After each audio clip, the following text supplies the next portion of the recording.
Joining us now is OjyOkpe with stories trending around the world. Hello, Jinx. Good morning, Dr. Abati. Good morning. We're rather early today. Yeah. Good morning, Tundu. Morning. How are you? Good, thanks. Good morning, Rufai. Yeah, machi. Yeah, absolutely. No. Okay. Well, all right. Good morning to you viewers. Here are some of the stories that are trending across the globe. In the United States, foreign dignitaries and Washington's political elite gathered on Wednesday to pay their last respects to Madeleine Albright, the first female Secretary of State. Albright was a trailblazing diplomat who fled Nazi and communist persecution in her early life before settling for the United States. She died of cancer last month at the age of 84. U.S. Presidents Barack Obama and Bill Clinton, along with their families, were all in attendance. President Joe Biden delivered a powerful eulogy. In the 20th and 21st century, freedom had no greater champion than Madeleine Albright. In the United Kingdom, disgraced Duke of York, Prince Andrew, on Wednesday was stripped of the freedom of the city honor awarded to him in 1987. Councillors in York unanimously voted to remove his title in the wake of his settled sexual abuse case. The prince was branded an utter disgrace by the councillors, and his continued clinging to the title Duke of York was described as a stain on the city. In France, President Emmanuel Macron was pelted with tomatoes by a yet-to-be-identified protester during his first election victory stroll on Wednesday. The 44-year-old re-elected president was meeting voters at a market in Cergy, northwest of Paris, when the protester launched the attack. Under sports, the prosecutor's office in Versailles confirmed on Wednesday that a suspect in the assault on Paris Saint-Germain player Kiara Hamraoui had been taken into custody. The 25-year-old suspect, named Fauzi, according to the police, was a friend of PSG midfielder Aminatou Diallo, who is Hamraoui's teammate. On November 4th last year, Hamraoui was assaulted with iron bars by two men in front of Diallo. The two players, both French internationals, were competing for the same spot in the PSG midfield. Finally, under entertainment, People magazine on Wednesday revealed Oscar winner Helen Mirren as its cover star for the iconic magazine's The Beautiful issue.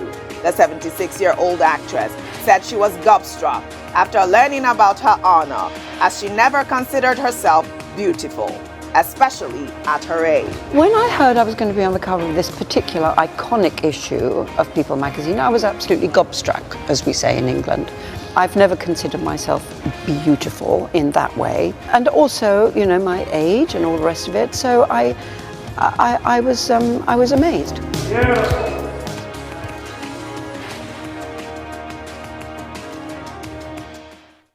Well, let's begin what's trending.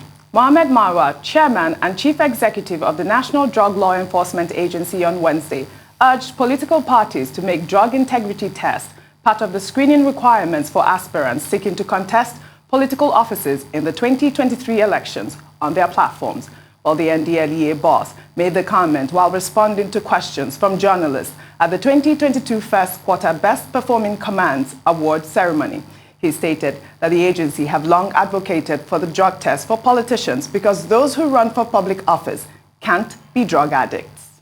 When you run for public office, there's a lot of demand and responsibility on the person, and we need to be certain if he's a person that is already a drug addict or drug user, where all the monies that he is given for public service is consumed on cocaine and methamphetamine, and his head will not be correct to handle the affairs that he has been entrusted with. So for this reason, we have advocated and will continue to advocate that drug tests, integrity tests, should be run by politicians. I think he makes such valid points. It is quite instructive to note that he's been, or the agency have been advocating for this for a while now. And you would think that they will add it into the Electoral Act that was just amended, Tundu Abiola. It does deserve to be Yeah. codified into law, but it doesn't have to be. It could become a political convention. Yeah. There are lots of conventions that we observed. They're sort of quasi-legal, but we observe them. I think it's a great idea. Yes, I think it's I a think wonderful so. idea. What comes to my mind when I hear this is that I think it must be quite pointed. He must have at least one person in mind. You don't just come out with that. And I wonder who that is. And my mind goes to Tony Montana. Imagine Tony Montana running your country, heaven Yeah. forbid. It's actually a very serious thing that he has said. And I think that all the attention should be paid to it. We do now, as far as I'm concerned, I'm going to be looking at all the aspirants, wondering, which one of you has been indulging in some, what they call it, Colombian marching powder? I'm now going to be looking at them really closely because we cannot have the future of 200 million Nigerians, or so we're told, in the hands of somebody who's as high as a kite. Right, absolutely. I mean, these aspirants are like, how many now? There are so many of them at this point, and a lot of fingers will be, on I'm them at wondering this who. point. Yes. Yeah, Rufai. No, he's right on point. And I'm really excited this is happening. In fact, subliminally, I've always advocated for this. Because when you see the way our political office holders behave, there is no how you can hardly exonerate drugs. Right. It is obvious. When you see their behavior in the public space, you cannot rule out drugs. Yeah. And we need to test. And you know why? Because a lot of our political office holders are in drug trade. You remember was it somebody that ran for a certain political position that was apprehended at the airport for transporting drugs? We've had many politicians indicted as regards drug offenses in this country. Most of the big drug rings we talk about in this country, when you look deeply, there are cases of politicians being part of those drug rings. So it's not just only about testing them, and it's also about nipping them in the bud when they sell drugs. Because you see, we cannot have a banana republic where it's a narco state. And if a politician emerges that uses drugs and they're supposed to sell of drugs, it becomes a narco state. We know there are well too many narco states in the world. Oh, yes. Cartels are running the country. Cartels are pretty much running the country. So please, we must take this one step further. And if the political parties are sincere with Nigerians, apart from collecting 100 million, that's $240,000 for party nomination forms, in their screening, they should please allude to the words of Mr. Marwa here. Right. Because I wonder, what are they screening for in the first place? Oh, they screen for educational qualification that a lot of people can pass through very funny means. Apart from educational screening and the likes, they should also add health screening. We should know the state of health. And also, we should also know the state of opium in people's systems. And they must make these results open so Nigerians know what we're dealing with. Then afterwards, if Nigeria wants to go ahead and vote for a drug addict, a cocaine addict, or whatever addict, then we know what we're dealing with. And this is important to building the country. Like, take for instance, I know with all the money Elon Musk has got, if he comes to Nigeria to vie for a position, I will never vote for him because I know he's half the time on marijuana. Awful. Yes. But is he half the time on marijuana? I mean, I thought he only smoked it on a podcast. A man Is that it can habit? smoke it, a man that can smoke pod on a podcast. He smoked it on a podcast. He's Completely openly endorsing it. outrageous. Dr. Batu, you brought out the story of Outrageous. him saying cocaine should be put back in a fizzy drink. Yes, Coca-Cola. Nigeria presidency is not a joke. Yes. And we can't have shouldn't you have high as a narco kite. addicts in there. No. I support this, I Oji. do too. Dr. Okay, at one level, it's a constitutional matter. Section 131, with regard to the president of Nigeria, talks about the grounds on which, a president may be disqualified from office. And that's a matter of law. Section 107 talks about grounds on which House of Assembly members can be disqualified from office. And in one of the paragraphs there, Section 107 talks about persons of unsound mind. And, when I think it was Rufai that mentioned that a lunatic cannot be given a political office, it was in Section 107 that it is expressly mentioned. Section 183 talks about grounds for the disqualification of persons from position of governor. However, the combined effect of all of these sections, relevant sections, is that whoever wants to run for office in Nigeria must be of a sound mind and body. The person should not be incapacitated, either mentally or physically. The person should be compos mentis, as they use the expression. But what it is likely to create is that, a whole raft of litigations, because you have to prove it. That's the import of what the law says. And that may be where the difficulty may be. So when you talk about it should become a convention, with the political class, not just the political class, because we're part of that, the professional political elite, the people who have taken politics as their full-time job, those people who have no other job other than to be looking for political appointments or elective offices, would they agree to it? Would they not scuttle it? Because they are the ones to supply the wheel to ensure that the test that General Marwa is asking for is applied. But it's not just the politicians that are on drugs, as alleged, as accused. During the NSAS protest, one of the major demands of the NSAS protest was that every policeman in Nigeria should be subjected to psychiatric tests and to be sure that they are not on drugs. Only recently in Gowan Estate in Lagos, one policeman, he said he was saluting a man who was having a birthday. He carried his gun and he killed 2 people in the process. That doesn't look like it is normal. That man is, one of the reasons why a man like General Marwa should say people should be tested to make sure that they are not having an overdose or a dose of cocaine. And they are claiming that they want to come and rule Nigeria. It's also a comment, and I understand people agreeing with him, because many of our leaders believe that as if they are high on some substance, okay? As if they've taken a quantum of, high drugs, and hence they misbehave all the time. But that may be a moral issue, because they will go to court to challenge it. But from the moral perspective, I think no person of unsound mind, no person that is incapacitated for the sake of all of us should be allowed to go and, because he has money, to go and buy a 100 million naira form or 40 million naira form and misdirect the entire country, because it is possible. The way they are carrying on, if you have a 100 million naira, you can become president of Nigeria by default. And you put the lives of over 200 million people in jeopardy. Can you imagine somebody going to Asarok to go and be sniffing, to go and be putting something in the nose? However, with the law, is the law strong enough to determine that? So that's where the lacuna is in the law, given also the problems of ethnicity, of religion, and all of these issues that we have in this country. But I see where General Marwa is coming from. He's doing a very good job, by the way. Since he took over that Nigerian Drug Law Enforcement Agency, we have seen a lot of dynamism, we have seen a lot of focus, and that should not be surprising. It means that he takes the assignment seriously.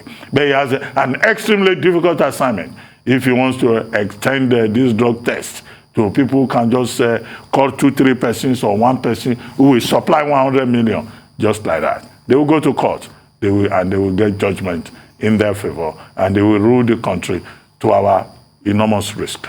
Absolutely. Well said, Dr. Vati. We'll take another story. Following reactions trailing the bill seeking to prohibit the payment of ransom, which passed 3rd reading at the Senate on Wednesday. The bill, which is an amendment of the Terrorism Prevention Act 2013, according to lawmakers, will discourage the rising spate of abductions and improve the security situation in the country. While chairman of the Committee on Judiciary, Bamidele, who presented a report to the upper legislative chamber, said that the passage of the bill will save Nigeria from being included among countries in Financial Action Task Force grey list, and also prevent international sanctions that would affect the image of the country in the Committee of Nations. Well, let's take some reactions. Well, Adeshagun wrote, is there a bill mandating the police to rescue victims within 24 hours by the side? Or what have they done to pass a bill mandating security operatives to rescue those Kaduna-trained victims whose photos we saw ASAP? This could be a death sentence, says Gregory, passed on to anyone abducted. To eliminate this death sentence, our security officials need to improve their commitment now by about 250%. Well, Oluwaboeze wrote, who will be the illegal culprit here? Will it be the government that failed to secure and rescue abducted citizens, or will it be the family of the abducted that want to save their loved ones from the dreaded bandits? I mean, that's such a pertinent question. You know, the issue here really is the fact that the Nigerian security operatives have failed. And this is why a lot of Nigerians are aggravated with this ransom payment. We pay ransom, they do pay ransom overseas. I don't know why this is supposed to be, you know, a deterrent in any way whatsoever. I don't know if you have any clever reason for this, Rufai, if you can bring it up, because I don't understand it at all. So for me, you know, the pain at first is how much we don't regard Nigerians, how much we denigrate Nigerians. You know what our political leaders do every time? They pee on the backs of Nigerians and they tell them it's raining.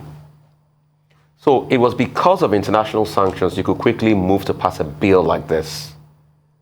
So for you, international sanctions is more important than the lives of people that are being kidnapped every day, that according to the Constitution, Section 14, Subsection 2, says the security and the welfare of Nigerians is the paramount responsibility of the government. It's a constitutional failure. The government fails every day in its constitutional responsibility. I'm sure the government remembers that it is because I think, based on Section 14, Subsection 2, that the government will protect me. That's why I surrender my sovereignty to the government. Yeah. But you fail me constantly on that, and now you're quick to pass a bill because you want to save yourself internationally that, oh, don't pay ransom. So where is your protection? First question. Where are the officers to protect us? OjyOkpe came here and said to us how ill-funded the police was. It still is, I should say, that when he calculated it, and this was formerly the person that ran FRSC, and when he calculated it, he noticed that it was only 1 liter was given to police officers of petrol per day. This is the same police that you go to police station to write a statement. I have gone there to write a statement, and I have seen that you have to buy pretty much your stationery to write a statement. You have a need to call police, and they'll tell you they don't have tire. So we have a police force that is not funded well, that is grossly inadequate. Out of a population of 200 million, over 200 million, you have less than 400,000 police officers. You have a military that is less to, I'm not sure we have 500,000 standing troops in this country. You don't have adequate security forces to protect the people. A resurgence of banditry. The National Security Advisor came out on television to say that there's complicity between the security forces and people that perpetrate this crime. Over 20 days, over 30 days now, a month now, people that were kidnapped have not been rescued from the Kaduna bombing. And what you have now is that people are giving birth. You have a country where the intelligence system have not been able to track these bandits up to the extent now that they have medical doctors coming to the bush to come and take delivery of a pregnant woman. You don't put all of that in place, and you are signing some law that people shouldn't pay ransom. So was it the free will of people? In fact, the payment of ransom in the first place, isn't it an indication of the failure of the state as enshrined in the Constitution, Section 14, Subsection 2, to protect the lives of people? Do they think Nigerians love to sell their homes and their property and their personal belongings to pay ransom? Do you know the pain people feel after even selling their property to pay ransom, and they find the bodies of their relatives shot dead in the bush? For me, this is as absurd as a state not being able to provide electricity and then criminalizing you for buying a generator. It's completely ridiculous. I mean, who did we offend? Nigerian people. We're really caught between the devil and the deep blue sea here. And the notion that bandits, terrorists, these stone-cold psychopaths would say, oh, the National Assembly has passed a law preventing people from paying ransom. Let's stop at once with kidnapping, since families will not... I mean, do people think that this is how they think? Yes, the kidnapping will continue because they know that desperate families, whether there's a law, even life imprisonment or 500 years jail term, you will do what you have to do to get your people out when you know that the government will not help you. And I recall the kidnap of this American journalist called Peter Curtis years ago.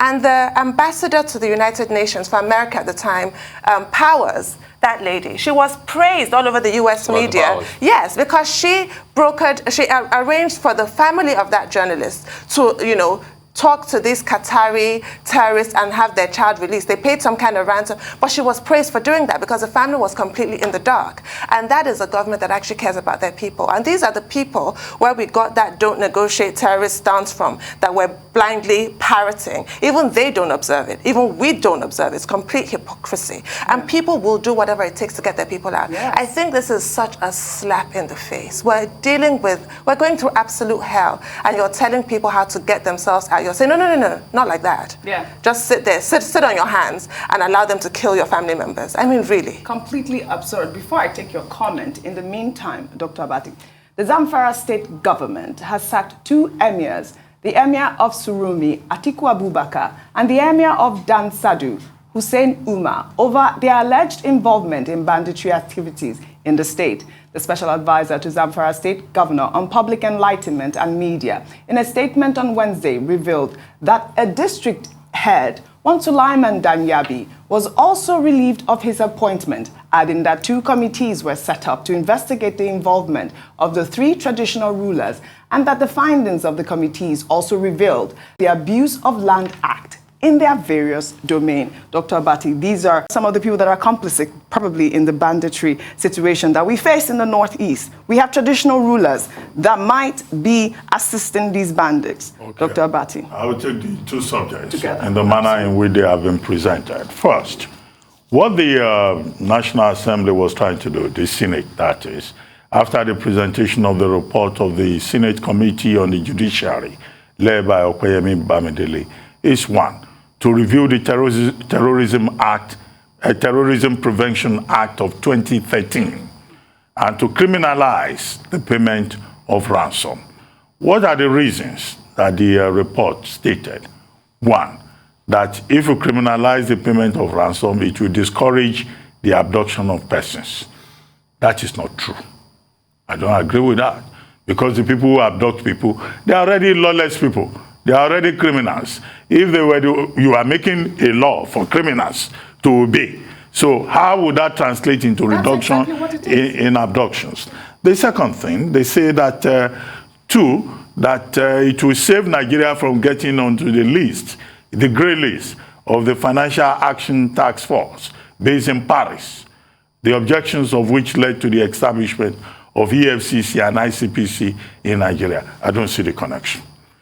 Third, they are making the point that, if you criminalize the payment of ransom, you will improve the economic situation of Nigeria. How? I don't see the connection. But they've been on this matter since 2021. Yes. So the second reading was taken in 2021, now third reading in 2022. So I really don't see what they are trying to achieve in this regard. What is important is to say that rather than criminalize the payment of ransom, government should play its part. Because people will pay ransom anyway if they have the opportunity to do so. Because government has failed them. The state has failed them. If you have, your person who has been abducted, and you are even given the opportunity to come and pay ransom, won't you pay it? But I think that the lawmakers are reasoning this way because the Nigerian government has an official position that it will not negotiate with terrorists. The governor of Kaduna and some other governors also say it's not good to negotiate with terrorists, even if we know that one government after the other here in this country has always adopted backroom channels. You may not get to know until they buy uniforms for those they call repentant terrorists, and they serve them pepper soup and jollof rice.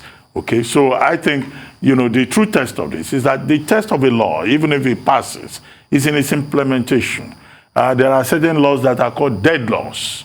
So even if they pass this law, even if the president will still have to assent to it, if he does, this looks like one of those laws, like the law on bigamy, that will become a dead law. Don't look at me that way. The law on bigamy is a dead law in Nigeria. Now, the second one is about traditional rulers. Okay, once upon a time, traditional rulers were very powerful spiritual, political heads of their domains.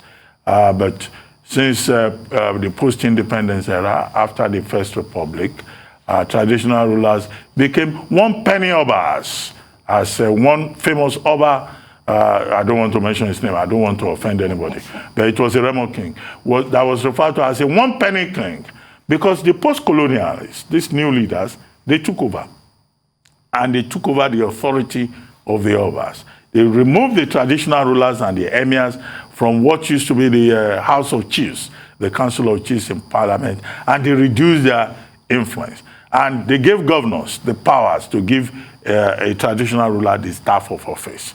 The drama in this regard is well played out in Wole Soyinka's Kongi's harvest, where Obadan Lola, wanted to eat the new yam, have the first taste of the new yam, but it was not allowed because Kongi, the new post-colonial tyrant, said that he will be the one to taste, the new yam. So we have had this transition, within the traditional institution, and these emirs, these traditional rulers, they are subject to secular authority, and that's what you've seen played out in this particular case that you have cited. But why is that the case? Even many of these traditional rulers do not respect themselves. When their wives want to go to Dubai, they go to these political leaders to beg for money. When they don't have a car, they go to these same traditional, these political leaders to collect, what do you call those cars? SUV. Cadillac, yeah. As you have seen in two recent examples. So they lose moral authority, they lose traditional authority, and even the people in their domains too have lost interest in the traditional institution. Once upon a time, a king was a place where people went and delivered food. Nobody delivers food anymore, except they are looking for a chieftaincy title. So this is, part of that transition from, the past to an age of modernity where our traditions have been submitted to different standards. Well, all right. We shall take our final story. Reactions have trailed the extradition of one Ademola Badegashin by the EFCC to the United States over a wire fraud scam worth $148,000. Ademola was extradited on Monday and is wanted in the United States over an alleged conspiracy to commit wire fraud and money laundering. He was arrested on September 2nd last year and is alleged to have defrauded an American woman living in Kentucky, according to the EFCC. The Office of the Attorney General of the Federation made a request for Ademola's extradition following a court order to the effect. His offenses carry a maximum jail term of 20 years. Well, let's take one quick reaction emanating from this story from Chubi, who wrote, "Hello, EFCC. Why haven't the extradition request for DCP Abba Kyari been honored? Selective prosecution is what brought the country to its knees. The man who is supposed to guard the ban stole the yam, and he is yet to face justice. What is the price of justice in this country?" That's a very good question. What's the price of justice? I think justice was nothing in Nigeria as we speak today. And that's a good point. Not only the case of DCP Abba Kyari, there are other cases of extradition that never saw the light of day in this country, since we signed that extradition treaty with America way back in the 1930s. And it has to be said, justice must be spread across all. Just maybe if this man had political connection and push, maybe he won't be extradited. Yeah, that's not so it's selective. And this ethnic undertone to and this was the same. This was the same Attorney General that said, "Oh, he got the request for the extradition. It's gone through the court process. That it will be effected soon." Since then, we've not heard anything. Then we all remember how the case of the drug case with NDLEA came in. He's facing charges in court. His case came up in court recently again. About one of the key players in that drug deal and the likes. So please, if we want to come to justice and equity, let's come with clean hands. Clean hands. Thank you, Rufai. Thank you all for your beautiful analysis on this, what's trending today. Well, that's all you have for us. Yes, that's all I have for you on What's Trending today. I'll see you tomorrow.